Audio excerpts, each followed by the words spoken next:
Shalom, everyone, from the Integral House of Israel. I'm going to be going over the last Aliyah from Parashah Hanan.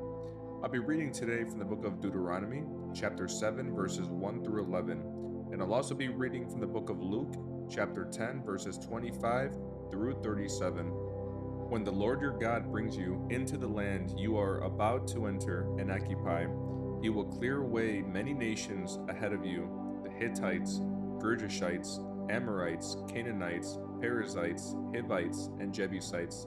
These 7 nations are greater and more numerous than you. When the Lord your God hands these nations over to you, and you conquer them, you must completely destroy them. Make no treaties with them, and show them no mercy. You must not intermarry with them. Do not let your daughters and sons marry their sons and daughters, for they will lead your children away from me to worship other gods.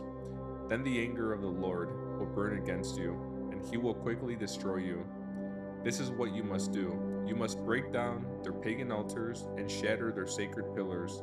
Cut down their Asherah poles and burn their idols. For you are a holy people who belong to the Lord your God. Of all the people on the earth, the Lord your God has chosen you to be his own special treasure. The Lord did not set his heart on you and choose you because you were more numerous than other nations, for you were the smallest of all nations. Rather, it was simply that the Lord loves you, and he was keeping the oath he had sworn to your ancestors.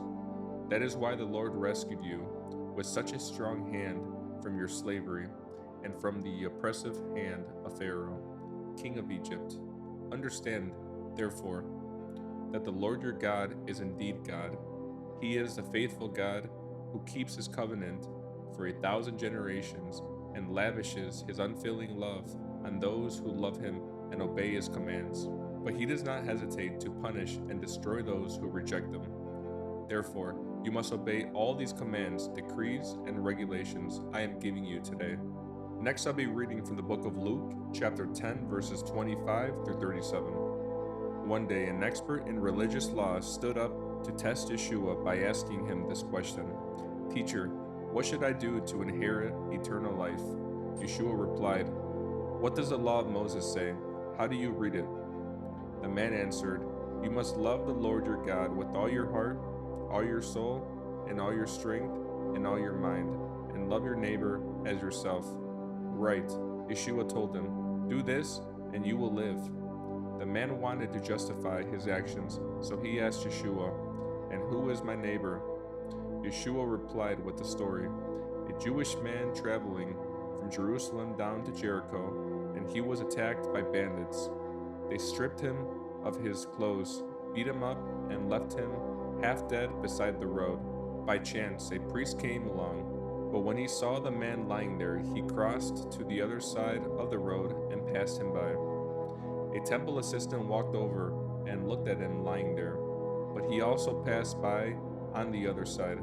Then a despised Samaritan came along, and when he saw the man, he felt compassion for him. Going over to him, the Samaritan soothed his wounds with olive oil and wine and bandaged them. Then he put the man on his own donkey and took him to an inn, where he took care of him. The next day he handed the innkeeper 2 silver coins, telling him, "Take care of this man. If his bill runs higher than this, I'll pay you the next time I'm here." Now which of these 3 would say was a neighbor to the man who was attacked by bandits? Yeshua asked. The man replied, "The one who showed him mercy." Then Yeshua said, "Yes, now go and do the same."